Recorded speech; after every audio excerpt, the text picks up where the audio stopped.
No, I believe we are all manifesting. The question is, are we doing it intentionally or unintentionally?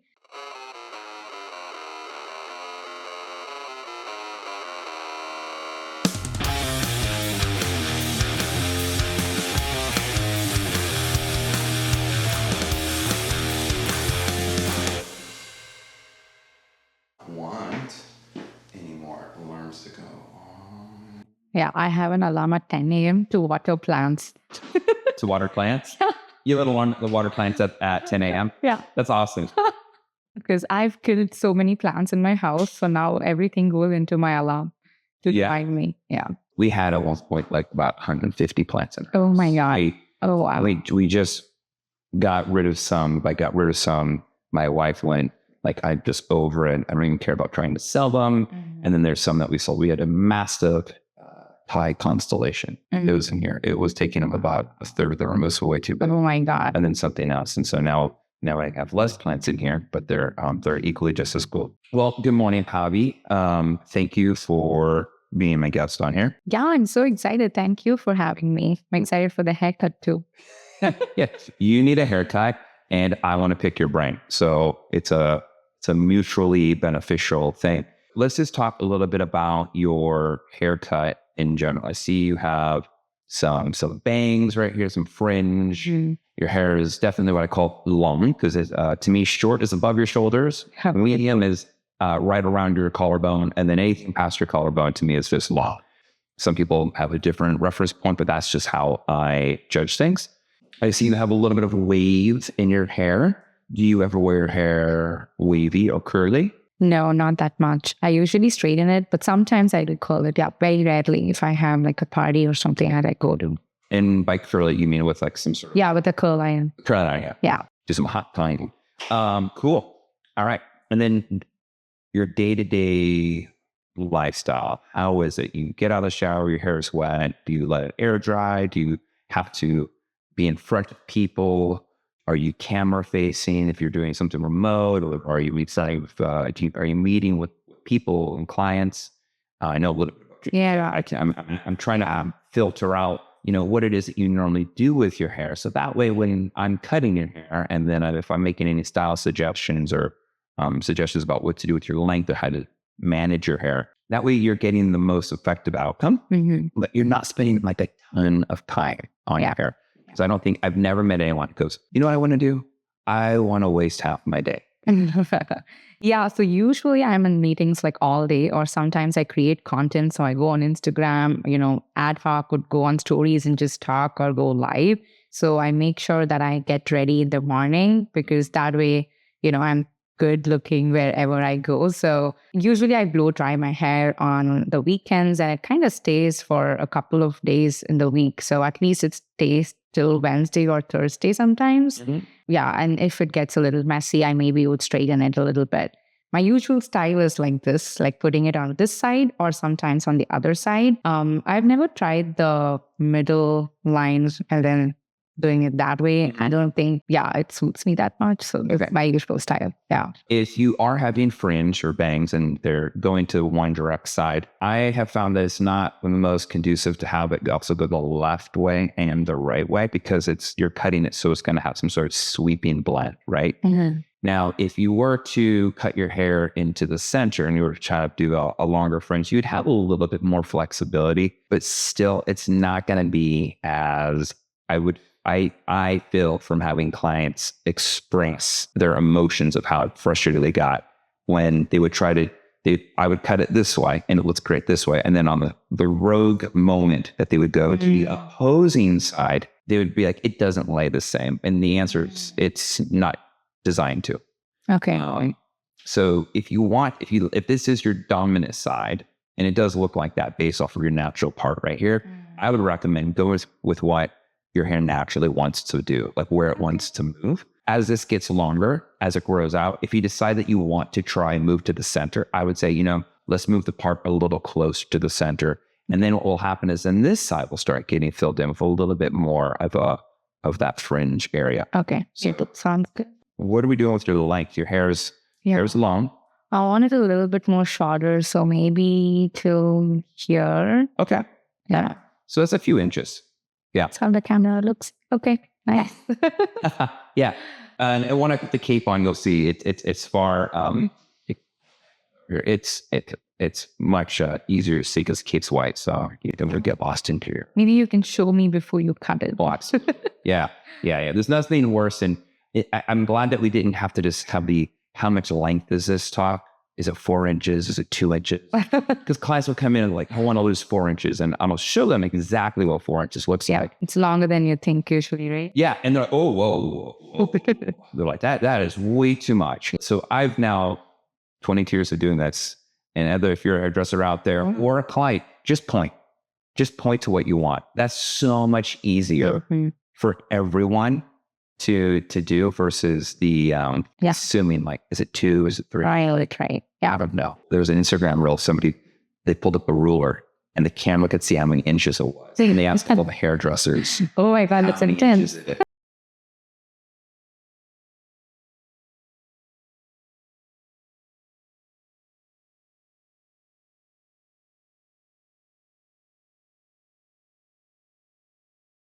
And then the other 50% got like pulling out like almost a foot. Like, that's 2 inches.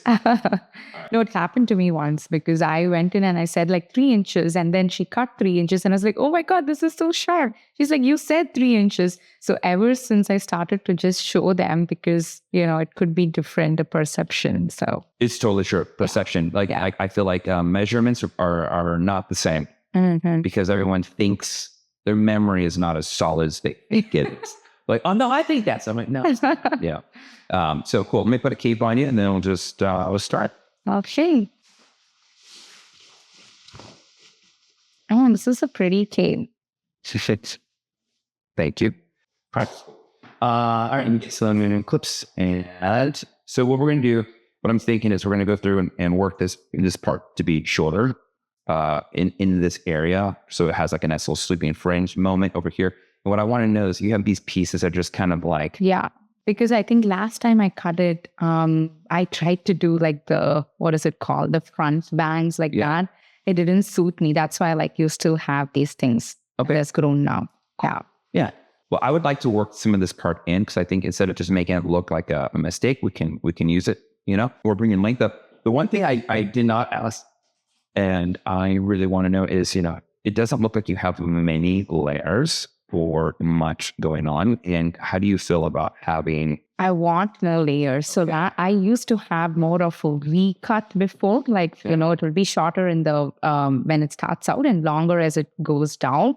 But the last hairstylist, she made it like everything in the same length and it became more like a U. So I had a lot of layers when I had this much long hair and it was more of a V with shorter layers and then it keeps going longer. So I would love more layers. Yeah. Okay. So there is actually some benefits to having a straight across haircut versus the V. And I'll tell you what that is that when you have the V, all the actual length that would actually sit right around your shoulder is gone. So your only length is actually in the very back of your head, which is why you have to pull everything forward to see all your length. Oh. So when you have it, like see how it's straight across, you still have all your length and you have all this hair back here. Right. So what's cool is you can still have lots of layers around your face and not lose that length. Okay. And that's the area that I personally think is a better option because most clients will be like, I just feel like I had more hair here. Well, yes, you did have more hair here, but in order to get that V, we have to remove all the length that would be sitting. Yeah, makes sense. Right there. And since I'm going shorter, I think what you said makes sense because I used to have much longer hair. Yeah. Now, it makes sense. Yeah. And so Pavi, you and I are starting off on two different sides of the fence here when it comes to what you did your TED Talk on. You're my third guest to do a TED Talk, which I don't know. I've never met anyone in my life who did TED Talks. In the last 11 months, I've met 3 people now. What was it, Pavi, that you did your TED Talk on? What is it that you do? And tell me and everyone else who you are and how you ended up arriving doing the things that you do. I used to work in tech for the last decade or so. So my background was in engineering and technology, while I was working in tech, I just felt like something was missing. I wanted something more from my career. I wanted to help people in a way that it ignited my soul and, made me feel very fulfilled when I go to bed. How it all started was I just started using social media to share more about the things that I was passionate about. And I was also doing a lot of personal development work on myself because I was feeling very burnt out and was also on this soul searching journey. So I started reading and implementing more mindfulness, meditation, and working overall on my health, also like eating more healthy and things like that. So as I started doing that, I saw a lot of changes in the way I show up and in the way I, think.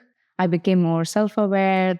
Overall was feeling so much better. I really wanted to share that with other people because I did see a lot of people working in tech were going through similar struggles. So social media was one of the best ways to go and talk about my journey. Also because a lot of these changes happened during the pandemic as well. So I was like, okay. And I've always been this person who loves to share what I'm doing with other people and help people and inspire them. So I just started using Instagram and started talking about my journey, like what I was implementing, what I was going through. Just very naturally, I started to build a community there. People started, reaching out and asking me more questions. I really enjoyed that part. And that's how I feel I found my voice and what I wanted to do next with my career. So you didn't have a goal of turning this into a community. You were just going out there. Yeah, I had a little lost in direction, but you just, I don't want to say like you intuitively felt like this just felt natural, but it didn't feel lame is what I'm trying to go off of feelings because I think when someone pursues a non-monetary endeavor, it's all emotion based. Right. That's just my assumption is that you're doing something because it brings you something that to your life that's been missing. Like you talked about purpose, your why, joy, happiness. And I think that like this podcast for me is a huge thing of just, it's a collection of my many interests in one succinct product, right? I did not and do not have this goal like, oh, I'm going to turn into the blah, blah, blah, blah. However, I'm not going to shy away from an opportunity, which is very different. I'm not going for the opportunity. If the opportunity presents itself, I'm going to take it. Right. And it seems like the opportunity presented itself and you took it. Yep. No, that's beautiful. Like I love, how you explained that because I went in without any expectations, right? There wasn't like, okay, I'm going to be an influencer or my content needs to go viral, or there was no reason as to like a monetary reason as to why I did that. It was just purely based on, okay, I love to share. I want to inspire people. I want to share my journey because this is working for me. And I hope that even if one person starts to like learn something from me and change their life, they're going to be happy. It came from a very, organic and a deeper place. I think that's why it worked well for me because I didn't care about any metrics or what other people were thinking, whether they agreed, disagreed. Although I did feel like a little bit, that fear of judgment and all that was there because my parents and few people back from home, back from India were following me. And I was like, okay, they're going to see this new side of me. But but it was okay, like I focused more on the impact that I would have. Yeah, that mattered to me more. You said something very interesting, which is like immediately, which is that you were a little self-conscious about the people who've known you the longest and what they may be thinking of this Pavi 2.0. Yeah. Did you find that that was probably one of the hardest hurdles to get over? Is what maybe the people who you would hope would be the most supportive, were they extremely supportive in this? Or did they look at you like, Pavi, well, just get back into tech. Stop this fake influencer thing. There's a billion, so many people in the world. Good luck. Right. No, that's a great question. It's a very interesting one. So my parents are still back in India. And there are different belief systems, right? Is different in India. And then once I moved here, I adopted different belief systems. How long have you been here in the States? Um, it's going to be 10 years. Okay. So I moved here for school and, okay. Yeah, never left. I love it here. So my parents, they have this kind, not to, blame them or anything like that, but this is a belief system with most Indian people is that you don't share much about your world, like what's going on in your personal life and what journey you're in because of what other people might think about you. And also there's this concept of evil eye, which is very interesting, which is if you share more about your positive things, you're attracting negative energy because of the evil eye concept. Dive more into this evil eye concept. So evil eye is like let's say I got a promotion and I'm going and sharing it with everyone. Like, hey, I got this promotion. I'm making this much money now, or I got a 10% rise. It means that something negative would happen to you soon because you went and said something really positive about yourself, that you're doing well. Now something is not going to go well. So it's an underlying belief. It's like the universe has to find the balance within. Like you can't just keep winning. You have to lose. Yeah. So if you go and say that out loud to people, there's this belief that something negative will happen to you. But if you don't say it, okay, it might just, I don't really believe in it. I've outgrown that. I don't think, universe has its balances, but I don't believe that if you tell people something negative will happen or things like that. So why I spoke about this was that with social media, it's like you're sharing the wins, right? Like what's going well. And they were like, oh my God, things are not going to go well if you're going to share all your positive things. I find that to be interesting because I have a tendency to not want to share things before they happen. Like if I'm trying to do something and I want it to go well, I don't want to talk about it until I've already completed it. Right. Because I'm worried I'm going to jinx myself. Right. So even though I didn't grow up that in a culture that was like that, I still have my own personal belief system. Like I am going to jinx myself. It's a superstition, but I just don't. The more I talk about something, the less likely it's going to happen. Right. No, that's so I can understand that. Yeah. But celebrating something that's already happened and is currently going on in motion. I wouldn't subscribe to the evil eye belief of that, but definitely, jinxing yourself before you start. Sign me up. I still believe like that. Right. But do you feel that it could be coming from a place of, not you, but generally coming from a place of fear of failure? Like maybe if you tell it and then you fail, you're going to feel judged for it or something like that. Yeah. And I don't think anyone will judge me more than I'm judging myself. That's a great point. Yeah. We are our worst critics. Oh, and then, mix in a level of hyper perfectionism. I have to remind myself to not succumb to paralysis by analysis, to sometimes just throw it out there, even if it's not bad, even if it's not up to my standard of good. Yeah.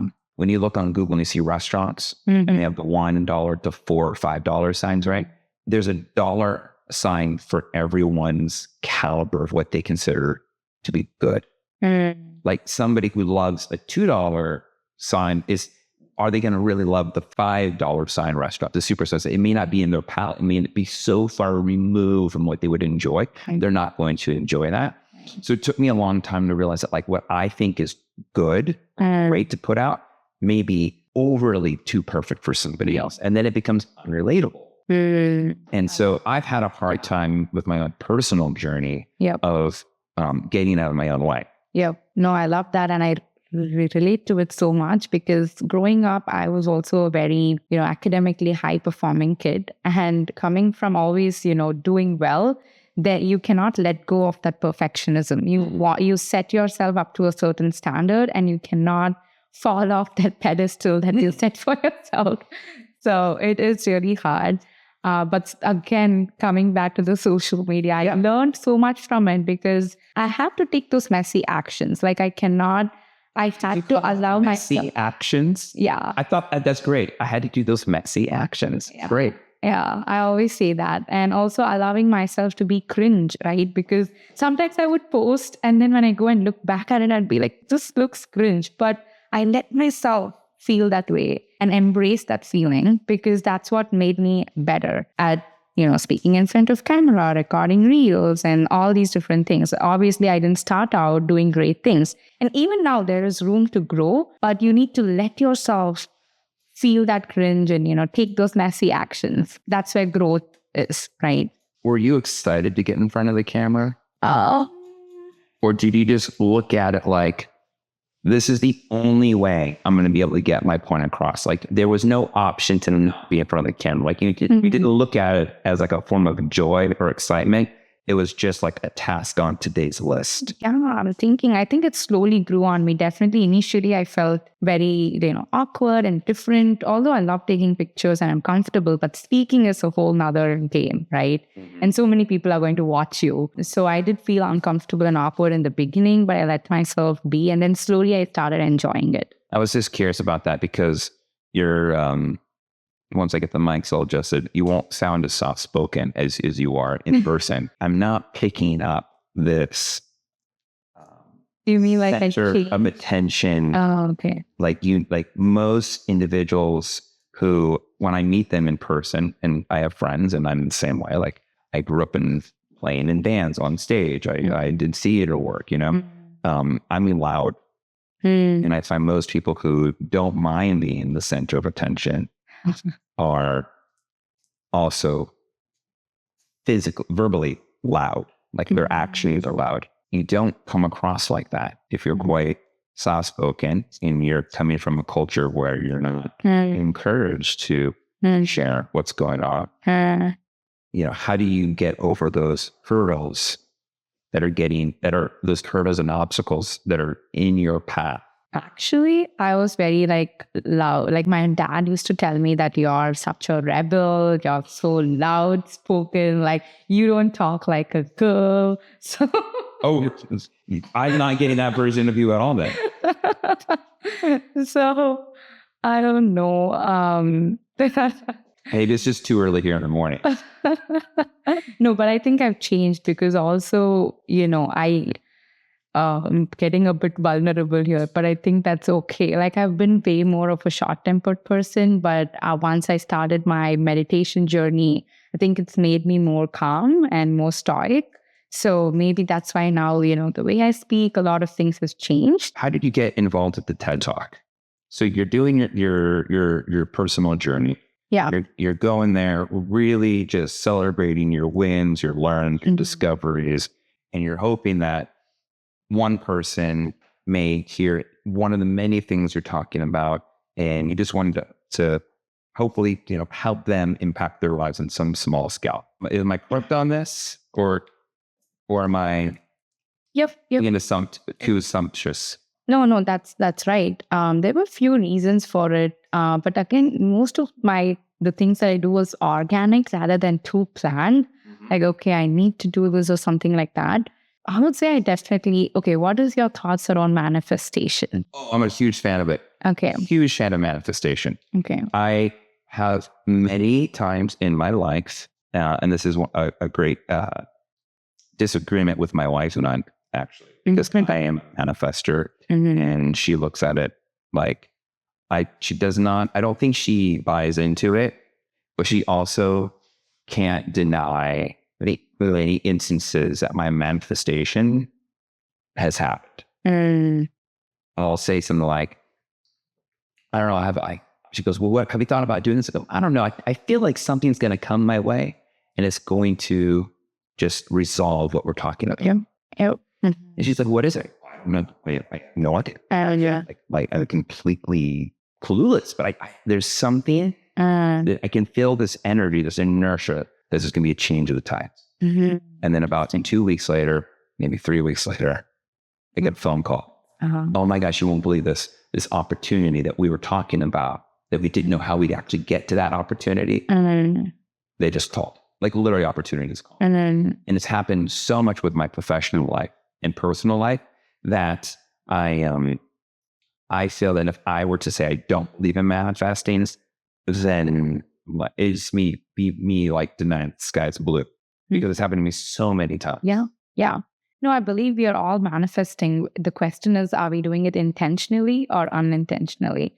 So this TEDx opportunity, I feel like I've manifested it very intentionally because when I started this journey and, started my coaching business and everything, I really wanted to do a TEDx talk to A, share my message and my story, and B, to increase my authority and credibility in this field. So I put it on my vision board. I love, using Pinterest and having a vision board and just looking at it from time to time. And there are a lot of things there, like writing a book and doing a TEDx talk. I wanted to do it at some point in my life, but I didn't have a goal that, okay, this year, this month. There was no time. Timeline, exactly. There was no timeline for it, which is why I said manifestation, because manifestation is you cannot, be so hung up on the timelines, then it doesn't work. You need to let things be and let the universe do its magic.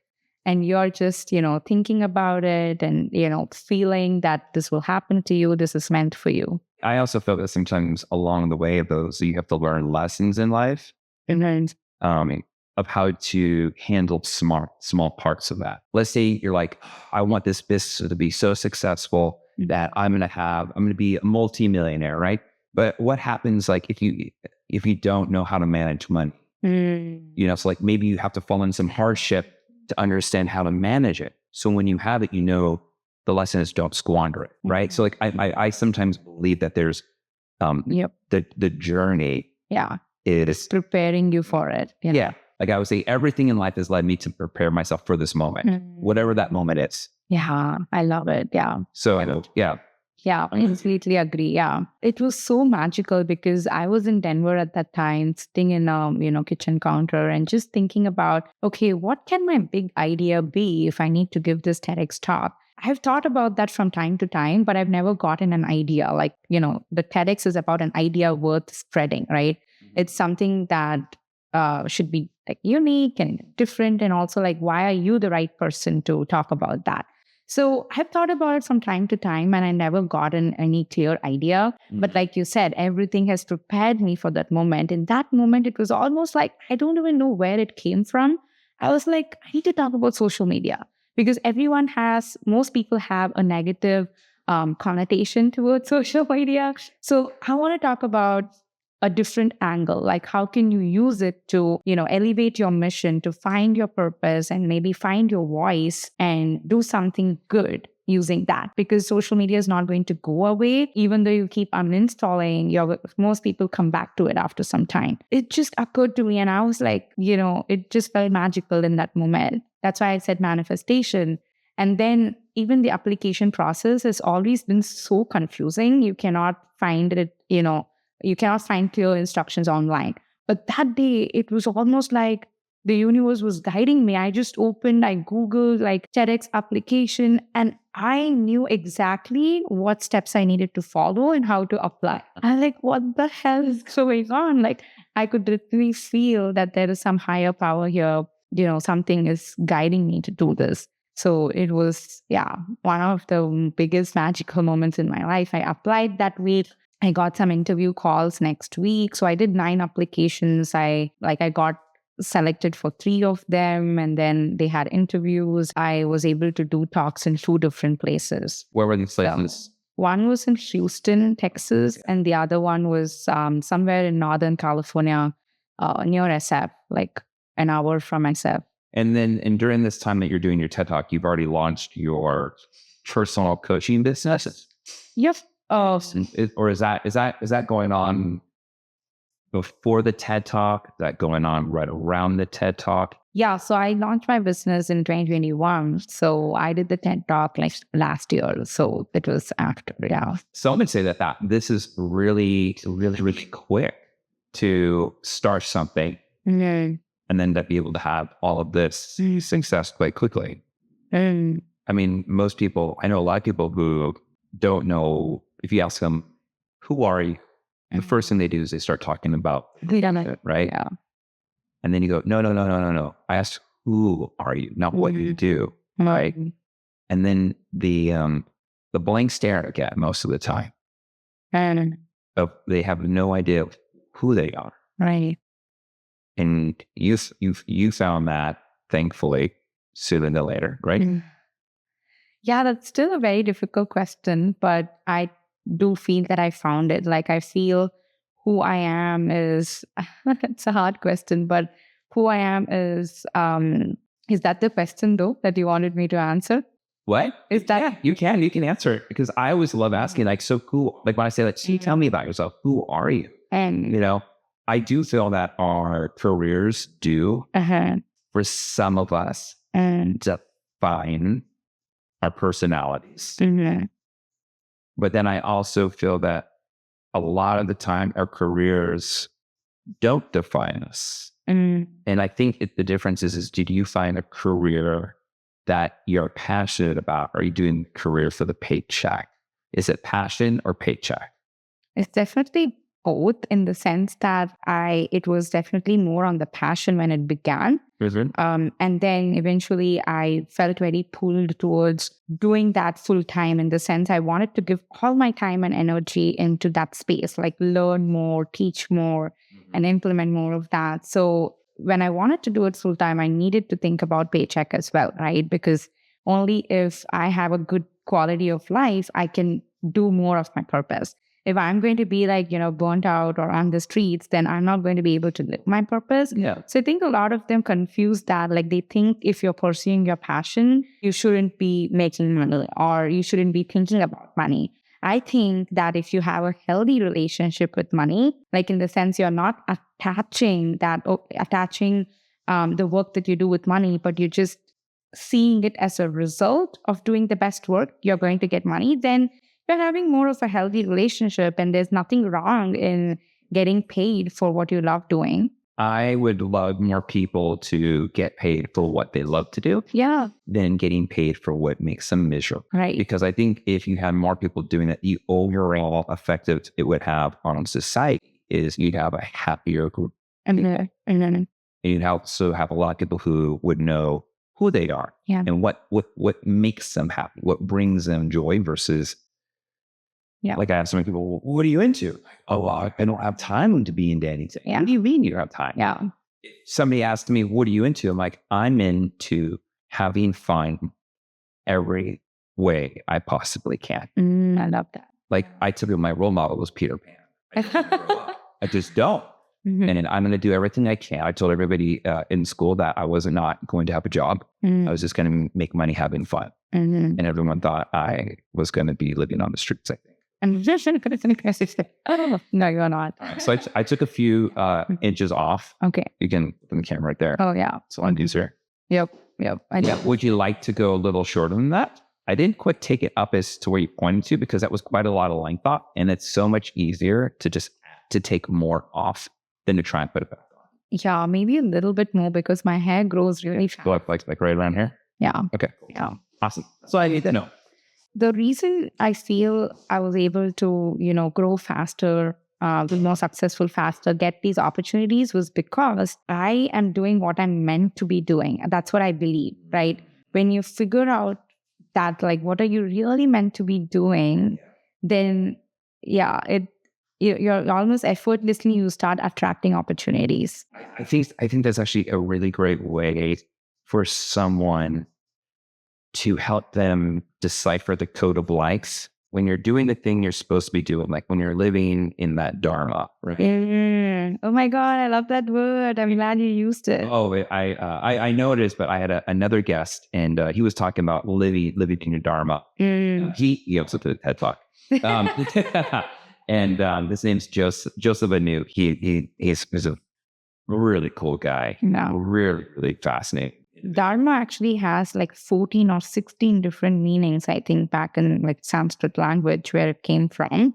But one of the meaning is, your soul's purpose. It has different meanings though. But we said that the opportunities come to you when you're doing that. I do feel professionally, I'm going to use professionally as a good thing, because I think a lot of people don't enjoy what they do for a paycheck. And if you could get them to somehow align their passion and purpose that results in a paycheck, Yeah. you know, their personal lives, their marriages, their children, family, medium, everything's just going to increase. Right. Yeah. Yeah. That's exactly why I wanted to do career coaching, because for me, it's like I want to find that sweet spot between your passion, ambition, and where you can make money and have a more fulfilling life, which is one of the reasons I didn't like go just into like life purpose coaching, because I wanted to use my skills of like, strategy and like my acquired skills, because working in product management and all that, I'm very good at like strategizing things and putting things into like, oh yeah, it looks nice. Awesome. Yeah. Yeah. So that was really important to me as well. So which is why I help people to like find out what is their optimal career option or ideal career choice. Yeah, this is cute. Awesome. So you have a little bit more layering. As you can see, it's a little softer on your face. I'm just going to touch up some of the blow drying, get it a little bit soft, and then we're going to just detail it. Do you think we can do some face framing or? I did some face framing, but I want to blow dry it out and see how it all shapes out. Okay. Before I start cutting, because like I said, it's so much easier to take off than put back on. I don't do extensions. Right. Is there a common thread of what is their barrier of Yeah. I'm going to use the old Matthew McConaughey movie, Failure to Launch, right? Yeah, the imposter syndrome. And that is so common. And that's one of the first things we tackle. Yeah. I'll tell you what is my understanding of imposter syndrome, because what's yours? Yeah, like how I perceive it. Really. Yeah. So will you still be audible? Yeah. Stop maybe a little bit louder. Okay. So I believe that imposter syndrome is this feeling that I am not good enough. I am not worthy enough. So that is what I feel is the, underlying belief that people have. No matter like how much I've accomplished, what I've done, where I am, I'm not good enough, or I'm not worthy enough to have more success, to have more happiness. Okay. So it's really hard to go after what you want, take risks, and achieve your goals when you're feeling you're not good enough. Like when you're having that lack of self-belief and lack of worthiness, which is the first thing you really need to get out of your way and build that resilient and courageous mindset to make those career moves or start your business or whatever that your dharma is. What if somebody feels that they are worthy of doing it, but they just keep going like, is there a part of imposter syndrome where they're just so worried about the perception that people will have of them? Or is that not part of imposter syndrome? I think it's hard. I don't know, actually. I see it as something different that doesn't fall under that. But yeah, to me, it's definitely more like, for example, let's say you get a job at one of the top tech companies. Yeah. But you're feeling that you were there by luck. You're there by chance. You didn't deserve to be there. Maybe you don't advocate for yourself or attribute it to your success and your abilities, but you think like maybe somebody helped you to get there, or it's just by luck or just by chance. If you're feeling that way, that's what I call it I see it as imposter syndrome. I used to feel a lot about I only got where I was by luck.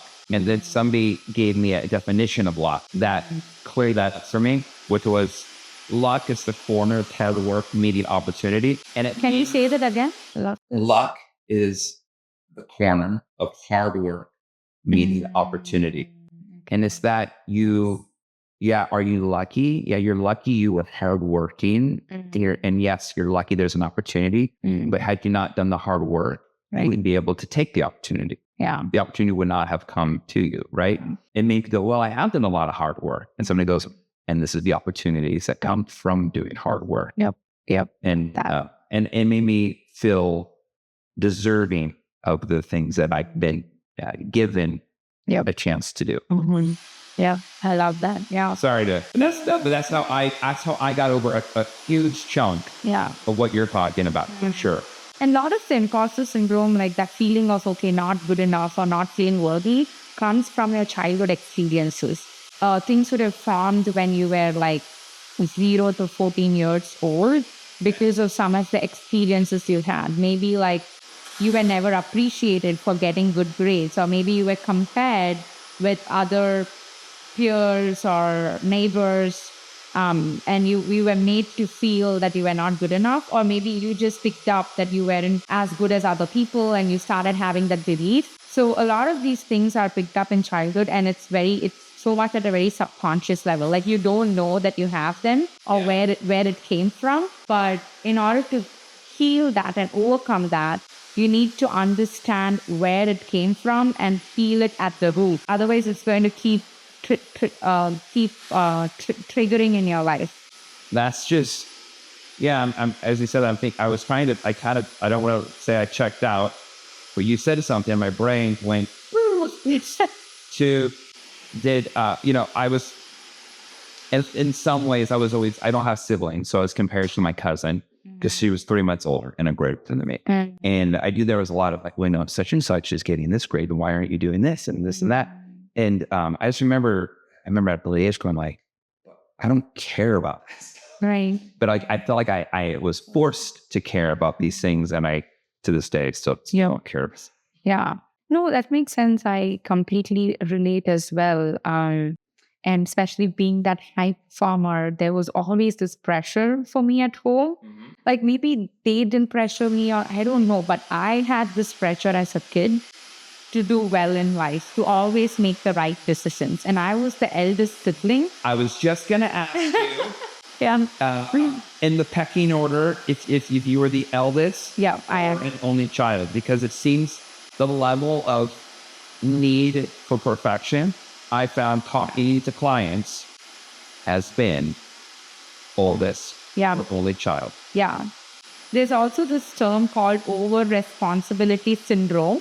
Responsibility syndrome? Yeah. So most elder New kids, one for me. yeah, most elder kids suffer with over responsibility syndrome. And what it means is you feel responsible for the family, for your siblings, and you feel responsible for everything happening around you. And you feel that you need to solve the problem, or you need to be the therapist for everyone in the family. And you're as if like protecting them. So that was something that I naturally felt. Nobody like forced me to feel that way, but that was something I picked up as a kid. Having you discovering that about your own self. Which looks amazing. Okay, thank you. Is there a way of preventing that? Because I have 2 boys, and one of them is clearly first, and the other one is second in age. How do I prevent that? When with my eldest, is that an unavoidable? No, it's just, Yeah, you can avoid. Like, he's going to be scarred no matter what. He's screwed. No. Okay. I'm saying that you can solve. You can prevent that from happening. Just not able to speak so loud, I know. Yeah, but I feel we need to tell that to the kids. It's as simple as just telling them, like telling the elder one, like, hey, it's okay. Like, you don't have to take care of your brother. Because a lot of times, what parents just unintentionally say is, hey, you're the biggest one. Take care of your little brother. Right? Yeah, and that we do them, say stuff like that. Yeah. But, guilty. Or, hey, he's looking up to you. You have to set the example. No. The thing that sucks is it's actually true, though. The youngest one is mimicking the older one. Right. The oldest one learned how to ride a bike without training wheels. Now the youngest one has to do what Big Brother does. Whatever Big Brother does, the youngest one wants to do.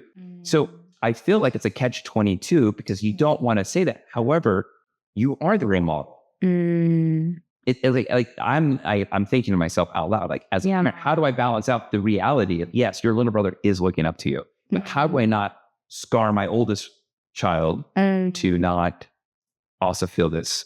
What was it called again? Over responsibility syndrome. Yeah, no, that is very interesting.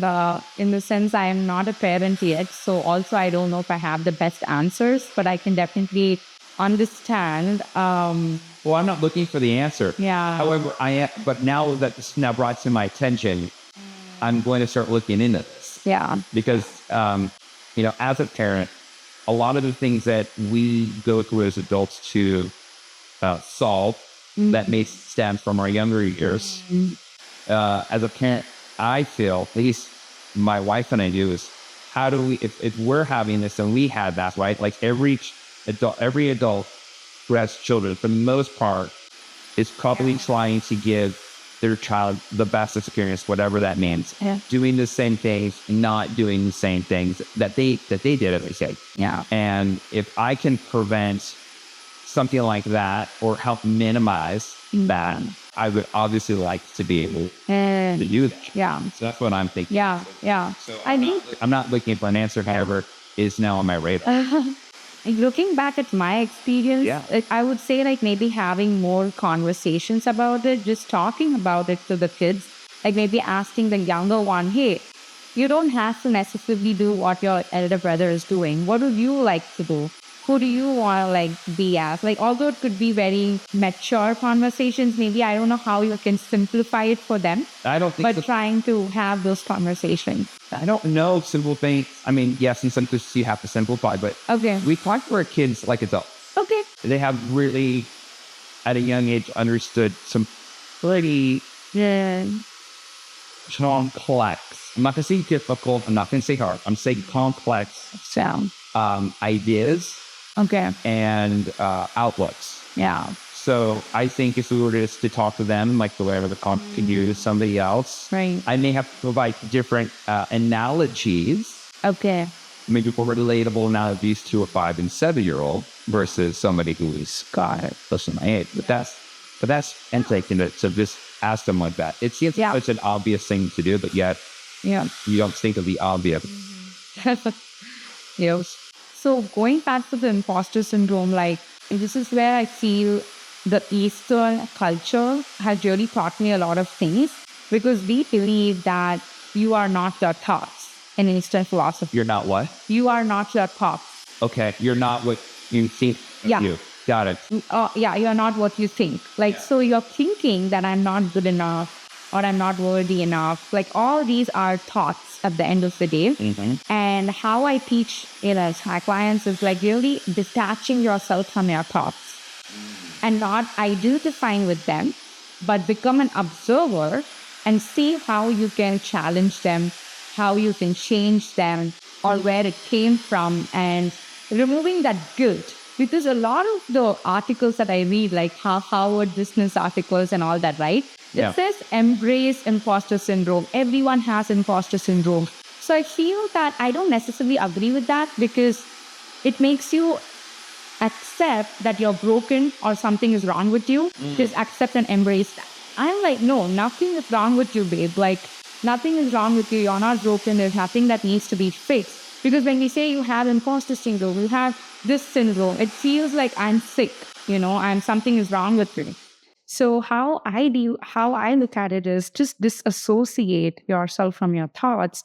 And oh my God, it looks so beautiful that I'm not able to like talk to it. Awesome. Yeah, I look so different. I love it. Yeah. Do you want more layers around your face, or are we good? Do you still want some more layers around your face? I'd like to maybe see a little bit right through here. Okay, slow. Yeah. Okay. Where was I? So yeah, really disassociating from the thoughts and not feeling like something is wrong with you. But this is where you can come back to love, come back to love and compassion, come back to that place of wholeness and see how you can change or shift these thoughts and create new beliefs and, new thoughts. How do you recommend somebody go through and change, if they wanted to change one of the thoughts about themselves? Everybody on January 1st, they want to get in shape. They want to go get healthy, right? And so what do? They put these unsustainable lifestyle changes on day one. On day one, they're going to the gym, and not just going to the gym, they're doing everything they can to win an Ironman, right? And then after that, they're going to count their macros. They're going to do this. They're going to try that. And they get so burnt out, right? And I've always told people, because I did that same thing. So I would speak from a personal experience, and also having friends who have done, who are nutritionists and, trainers. I'm like, on January 1, make a point to do one change. Get in the habit of doing that one thing. And then when that one thing becomes so ingrained that you don't have to consciously think about it, then you have the second thing. Right. So I always say, like, look, cut out one thing in your food. Don't cut out everything. Cut out one thing. Cut out refined, added processed sugar. Believe it or not, that's going to cut like 60% of the things you eat right off the bat, right? Sounds simple.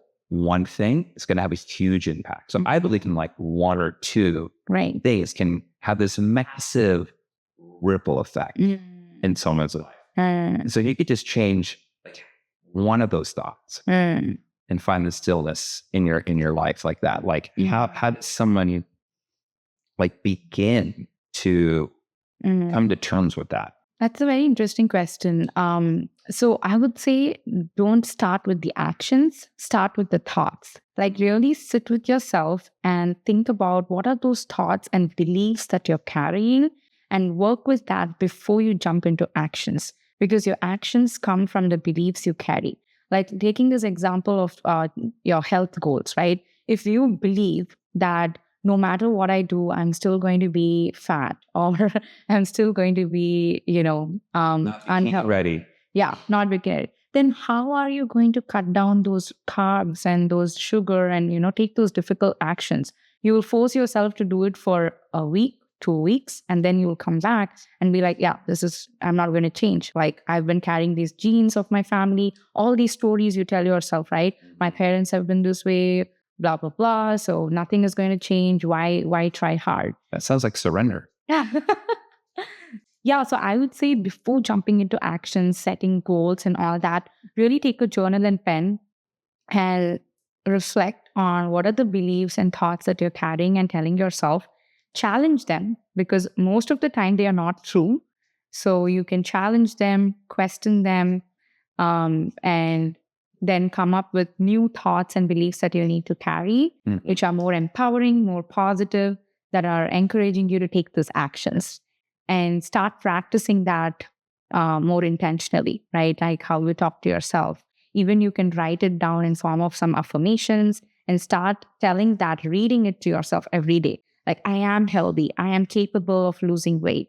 I can cut carbs and sugar and I will see results. Like whatever works for you, just write that down, read it to yourself, like start becoming that identity. And then it becomes much easier, effortless to take actions.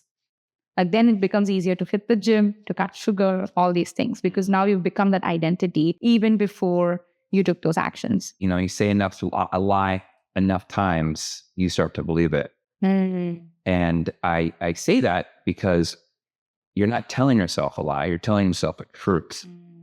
The mind doesn't know the difference between the truth or the lie. Yeah. The mind just knows it what you tell it. Exactly. So you could tell yourself all of these things that are maybe true about yourself, that my family suffers from this. There's this is a genetic thing, or, we never had this, and so I will never have this. Those could also be true.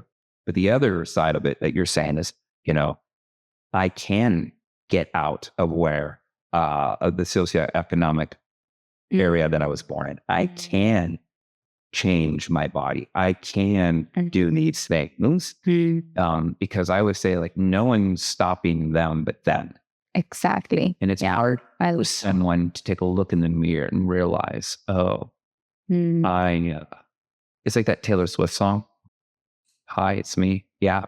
Oh, yeah. Problem. It's me. Yeah. I'm not a fan of her music, nor when I heard that lyric, I was like, I'm the problem. It's me. That is so relatable. Yep. Relatable. Yep.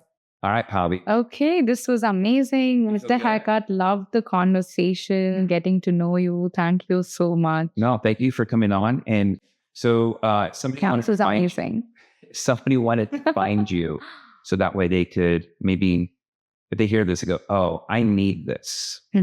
You're a reachable person. Yep, I am a real human being. Yeah, so people could reach out to you. Yep. You can connect through LinkedIn or Instagram at I am Pavi Theva is my Instagram. And then my LinkedIn is just Pavi Theva, my name. So yeah, people connect there. Yeah. I'll make sure to add it at the bio and all that. So well, thank you so much. And I think you're going to have a lot more fun with this. Yep, this looks amazing. Yes, I'm going to go and shoot some content today with this beautiful hairstyle. Awesome. Thank you. Cool. Okay, thanks. Bye. Bye.